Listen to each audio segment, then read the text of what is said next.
Անունով եւ Որդվով եւ Հոգույն Սրբով ամեն։ Սիրելի հավատացյալներ, հավատացյալ հյուրեր եւ պայրներ, նախ բարի օր եւ բարի լույս բոլորիդ։ Թողտերյունական այս կիրակին լինի մեզանից ձեզանից յուրաքանչյուրի համար երջանկապեր, ուրախալից եւ հոգեկան տրամադրություններով լեցուն մեկ օր։ Այսօր հոգեգալստյան տոնին հաջորդող 6-րդ կիրակին ենք, նշանակում է, որ հոգեգալստյան տոնին հաջորդող գրեթե 40-րդ օրը պիտի լինենք շուտով, քանի որ եկող շաբաթ Հայաստանյաց առաքելական եկեղեցին պիտի տոնախմբի մեր Տիրոջ Հիսուս Քրիստոսի այլակերպության կամ պայծառակերպության տոնը, որ կոչվում է Վարդավառ։ Վարդավառ, որ ջրի տոնն է, գիտենք ջուրը, որ կյանքի աղբյուր է եւ մաքրության խորհրդանիշ։ Իսկ այսօր մեզ, ինչպես ամեն կիրակի, առաջարկված է հետաքրքիր մեկ ընթերցանություն Սուրբ Գրքից, հատկապես Նոր Կտակարանից, այն վերցված է ուրեմն Մատթեոս ավետարանի 14-րդ գլխից 13-րդ համարից սկսյալ։ Ինչ է ասվում այսօրվա ավետարանի մեջ, նախ տեսնենք, թե այն դեպքը, որ այսօր պատմվում է, որ հացի բազմացումն է Քրիստոսի կատարած կարևոր հրաշքներից մեկը, որ իր մեջ կարևոր մեկ պատգամ եւ խորհուրդ է պարունակում, այդ արանքը հրաշքը մենք գտնում ենք 4 ավետարաններում է։ Միակ կարող ենք ասել Եզակի հատվածն է, որ կարող ենք գտնել 4 ավետարաններում, տարբեր համատեքստի մեջ, բայց մեկ բան գիտենք, որ այս տեղ ունեցավ եւ Քրիստոս լուր ունեցավ իր ազգականի Հովհաննես Մկրտիչի գլխատման մասին, նրա մահվան մասին, անշուշտ, ինչպես մեզանից յուրաքանչյուրը, այս տխուր պահին երբեմն կուզենք առանձնանալ, մտածել կյանքի խորհրդի եւ իմաստի մասին եւ փորձել առանձին աղոթել եւ Աստծուց մխիթարանք խնդրել, օգնություն եւ օգնություն, եւ Հիսուս այդ տխուր լուրը լսելուց հետո ուզեց անապատ քաշվել, այդ օրը ինքը շրջապատված էր մարդկանցով եւ շարունակում էր իր քարոզչությունը, ուզեց հեռանալ ժողովրդից, մարդկանցից, մենակ լինել, անապատ քաշվել, հիշենք Քրիստոս իր մկրտությունից հետո էր, անապատ քաշվեց, մարդկանցից հեռանալով ուզեց Աստծուն մոտենալ առանձին լինել եւ խորապես աղոթել իր խորոց սրտի, եւ այդ ընթացքին Քրիստոսին հետևորդներ, ժողովուրդ եւ աշակերտներ հակառակ այդ տխուր լուրին չուզեցին վարդապետին Քրիստոսին մենակ թողել եւ իրեն հետևեցին անապատի մեջ, ինչպես աշակերտներ, այնպես էլ բազմահարուր եւ հազարավոր ժողովուրդ։ Եվ ավետարանը մեզ ասում է Քրիստոս իր սովորության համար նախ բժշկություններ կատարեց եւ հետո օրը մթագնում էր, մութը ընկած էր ուշ երեկո էր եւ Քրիստոսի առաքյալներ, աշակերտներ մոտենում են եւ ասում են վարդապետ, այս հարյուրավոր հազարավոր ժողովուրդ առավոտվանից քեզ հետևում է, քո կողքին է, քեզ ուշադրությամբ լսում է։ Շատերը դեռ ոչինչ չեն կերած, ամոթի են հոգնած են, հրահանգ տուր, հորդորիր եւ իրենց ասա թող գնան իրենց համար կամ իրենց տուները վերադառնան կամ գնան ուտելիք փնտրեն, որպեսզի կարողանան ուշադրությամբ քեզ լսել եւ հետևել։ Եվ Հիսուս աշակերտների այս բնական մտահոգության հետևյալ պատասխանն է տալիս։ Ասում է պետք չունեն գնալու որևէ տեղ։ Տվեք դուք նրանց կերակուր, նայեցեք ինչ ունեք ձեր մոտ։ Աշակերտները նայում են իրենց մոտ, հավանաբար օրապահի ունեին, և իրենց միջից գտան 5 նկանակած և 2 ձուկ, և Հիսուս վերցնելով այդ բոլորը, շատ հանրաբաններ իրեն հետևող ժողովրդի մեջ կային անձեր, որոնք իրենց պայուսակների մեջ օրապահի ունեին, կարող էին ճանապարհին այդ քայլերի ընթացքին օգտվել, բայց ավետարան ասում է, որ Քրիստոս վերցրեց այդ 2 ուրեմն ձուկը և 5 նկանակը, աշակերտներին հրամայեց, որ որևէ մեկը թող չբացակայի, թող բոլորը նստեն վստահորեն, հանդարտորեն գետնի, խոտերի վրա, և ասում է ինքը վերցնելով այդ հացը և ձուկը օգնեց և տվեց իր աշակերտներին և աշակերտներին էլ հանձնարարեց, որ նրանք էլ իրենց հերթին բաժանեն ժողովրդին։ Եվ ավետարանը ասում է, կատարվեց զարմանալի մի դեպք, որ մոտ 5000 հոգի էին, ամբողջ հետևում էր Քրիստոսին, բոլորն էլ հագեցան, սնվեցին և նույնիսկ ավելացավ կողովներով, զամբյուղներով։ Ավասիկ, սիրելի ժողովուրդ, այս հրաշքը, որ ինչպես ասացի, Քրիստոսի կատարած կարևոր նշաններից մեկն էր, որի իմաստի և բովանդակության մասին պիտի փորձեմ հիմա ձեզ բացատրել։ Ինչ կարող ենք նկատել այս ավետարանին կամ ինչ դաս պետք է կապենք։ Փոքրիկ բացատրություն տանք, կարող ենք տարբեր ձևով բացատրել ավետարանի յուրաքանչյուր հատված։ Նախ հացը, հացը կյանքն է, կյանքի աղբյուրն է և հացը կբաժանենք։ Եվ կարող ենք ասել 5 հացը, 5 նկանակը, կարող ենք ասել դա աշխարհի 5 մայրցամաքներն էին, ուր Քրիստոսի հոգևոր սնունդը որպես հաց պիտի տարածվեր Քրիստոսի հարությունից հետո և վստահաբար աշակերտները ինչպես սնունդ էին բաժանում հավաքված ժողովրդին,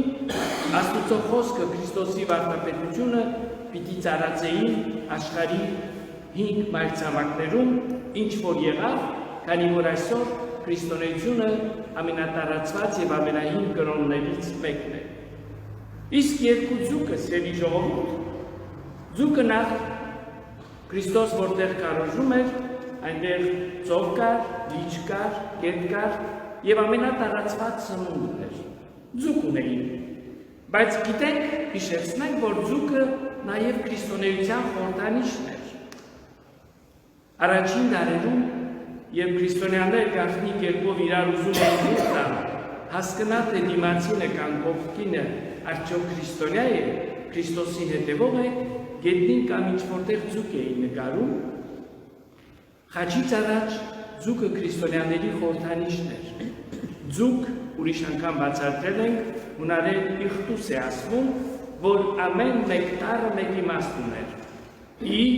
Եզուս, Տե, Տեուս, Խ, Քրիստոս, Ü, Üos, որդի, S, Սոտեր, փրկիչ։ Ուրեմն սա նշանակում է Քրիստոս, որդի Աստծո փրկչի։ Իրար ասում էին, որ մենք Քրիստոսի որդի Աստծո փրկչի հետևորդներ ենք։ Ձուկը նախ այսպես կարող ենք բացատրել, ուրեմն իմաստալից ձևով, բայց նաև 2 ձուկը, ինչու 2, կարող ենք ասել դա թերևս Քրիստոսի աստվածային և մարդկային բնությունները միացնող խորհրդանիշն էր։ Այո, Քրիստոս և Աստծո որդի էր և մարդու որդի էր, ինչպես դուք բոլորը, մենք բոլորս Աստծո որդի ենք և մարդու որդի ենք։ Ուրեմն, և ինչ որ զարմանալի է, այս հրաշքը, որ կատարվում է այդ սիրո ընթրիքը երեկոյան ուշ ժամին։ Քրիստոսի համար ժամ գոյություն չուներ։ Մարդկանց օգտակար լինելու համար ժամանակի ընտրություն չէր անում։ Որևէ պահի, որևէ տեղ Քրիստոս իր խոսքը, իր քարոզությունը, իր ողորմությունը, իր սերը, իր օժանդակությունը ցույց էր տալիս։ Որ մենք, որպես քրիստոնյաներ, պետք է մտածենք եւ հարցնենք, արդյոք մենք ինչ չափով հետևում ենք Քրիստոսին։ Արդյոք հավատարիմ ենք նրա մեզ տված թելադրանքներին։ Այո, տարօրինակ մեկ բան։ Եվ վստահաբար սերի ժողովուրդ, եթե 4 ավետարանները այս տեքստը կարևոր տեղ են տվել իրենց խմբագրության մեջ, վստահաբար հասկացաք, թե ինչու։ Քրիստոսի այս կատարած հրաշք հացի բազմացումը մենք ամեն կիրակի ապրում ենք եւ գալիս ենք պատարագի, լսում ենք Աստծո խոսքը, բայց պատարագի ժամանակ փոքրիկ նշխարը սրբագործվում է, փոքրիկ կտորներով ընդունում եք եւ հոգեկան բավականություն եք ստանում։ Այդ օրը այդ 5000 հոգին, որ հետևում էին Քրիստոսին, նրանց համար այնքան էլ կարևոր չէր իրենց սնունդը ֆիզիկական, նյութական, կարևոր չէ թե ինչ պետք է ուտեին։ Նրանց համար ավելի կարևոր էր եւ դրա համար էին հետևում Քրիստոսին, Քրիստոսի խոսքը, քարոզությունը, վարդապետությունը լսելու եւ Աստծո համար անկարելի բան չկա։ Քրիստոս ոչնչից հաճ չստեղծեց։ Քրիստոս վերցրեց այն, ինչ որ կար եւ բաժանեց։ Մենք շատ հաճախ հյուրասիրում ենք բարեկամների, ընկերների, ծանոթների, ընտանեկան սեղանի շուրջ, օրհնում ենք հացը եւ հյուսում եւ տալիս ենք միմյանց։ Ուրեմն այս հացի բազմացման խորհրդի մեջ, սիրելի ժողովուրդ, մենք պետք է տեսնենք պատարագի խորհրդի առաջին նշանները։ Այն, ինչ որ Քրիստոս այդ հացի բազմացման օրը կատարեց, այդ ժեստը, արարքները, օրհնությունը եւ խոսքերը ամեն կիրակի կրկնվում է պատարագի ժամանակ։ Այսօր մենք այդ հրաշքը կապրենք։ Քիչ հետո ես վստահ եմ, երբ հավատքով մոտենաք Սուրբ Սեղանին ձեր մեղքերը խոստովանելուց առաջ կամ խոստովանելուց հետո, բանը պատկերացրեք։ Այո, պատկերացրեք, որ դուք այդ 5000-ին մաս եք կազմում։ Պատկերացրեք, որ նստած եք հեզությամբ, համեստությամբ, սիրով Քրիստոսի առջև խոտերի վրա եւ հյուսում եք այն հրաշալի ուրեմն սնունդը, որ Քրիստոս տվեց իր աշակերտներին եւ դրա միջոցով այսօր մենք ընդունում ենք այդ մեզ համար շատ կարևոր հոգեկան սնունդը։ Այո, այս ձևով մենք ինչ ենք նկատում, որ Քրիստոս արտահայտեց իր հոգացությունը, անսահման սերը, հոգացությունը եւ անսահման սերը իրեն հետևորդների նկատմամբ նրանց չթողեց անօթի, նրանց կերակրեց եւ կշտացրեց։ Այսօր դուք եկել եք առավոտ այս եկեղեցի, վստահաբար հոգևոր իմաստով անօթի եք զգում։ Դրա համար եք գալիս եկեղեցի, հոգեկան իմաստով ծարավ եք զգում։ Եկել եք պատարագի ժամանակ սրբագործված հացը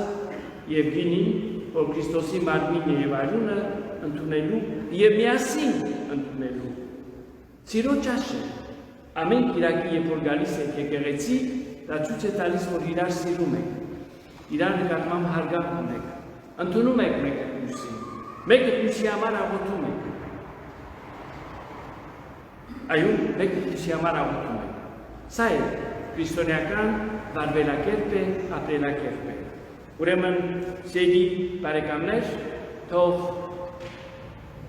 Քրիստոսի անսահման զորությունը, սերը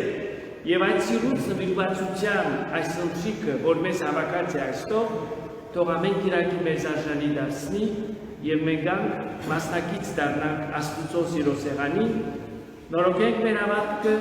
սնենք մեր հավատքը, զորացնենք եւ կարողանանք միասին շարունակել մեր քրիստոնեական առաքելությունը։ Հավատացյալ, հոգևորական, ով է լինի